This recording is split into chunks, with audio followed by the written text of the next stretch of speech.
Hello, very beautiful community. This is me, and that's you.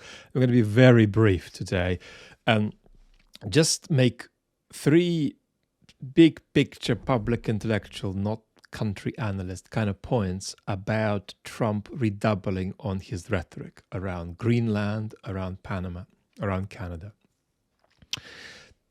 One, and this needn't be said, but it needs to be said because we know it, but we don't properly allow for the implications of it.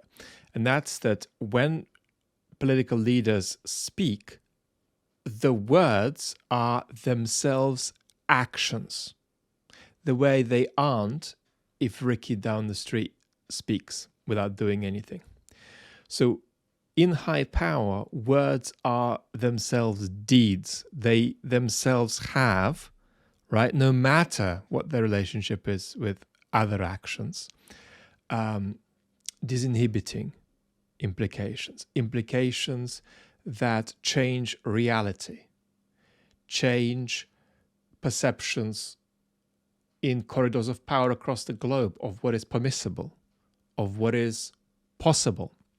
So words are actions, right, at that level of power. And so Trump is already changing political reality with these irresponsible remarks. Point one. Point two. Ideologically, these remarks are hyper neoliberal. Neoliberalism, as I coin the usage, is about a thoughtless giving of primacy to the market. Hyper neoliberalism is a thoughtless of giving of primacy to the market, but then a construal of all conflict as the market. That's one of the three central features of Putin's ideology. Trump is ideologically, let us say, one arm and 5 toes in to these ideological waters. Because to be in these ideological waters, you have to relate to the world with the notion that you're going to buy everything, and whatever you can't buy, you'll get by force. It's disconcerting to see that ideological overlap between Russian and US leadership, but of course it remains true that most other ideological respects, Trump is not Putin. And the third thing to say, and I want to make a separate video about this at some point, is don't indulge in over-optimistic or magical thinking about the strategic behind the scenes of the Trump team, right?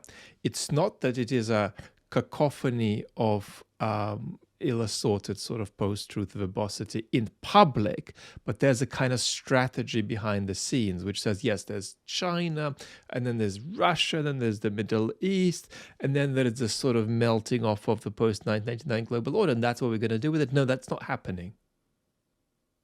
That's not happening. There are some particular individuals around Trump who have various ideas about this, but all in all, this isn't happening, and it's not happening in Trump's mind. So don't think that there is a coherence behind the scenes, right? And incoherence on the surface. It's a complete and utter mess right now when Trump is talking about all of this in private. It's just as messy as it is in public. And that can be bracing, that can be difficult to believe, but it's the truth. We're going to talk much more. I'm planning a gentle, health-allowing return on the main channel with a couple of videos soon. They're going to be minor to begin with, probably one about what Putin might fear from potential negotiations, and one what Putin's biggest challenges and problems in 2025 are. So sort of psychologically begin to migrate a little bit back from chat to the main channel, because we'll be meeting there too. Lots of love. Lots of love.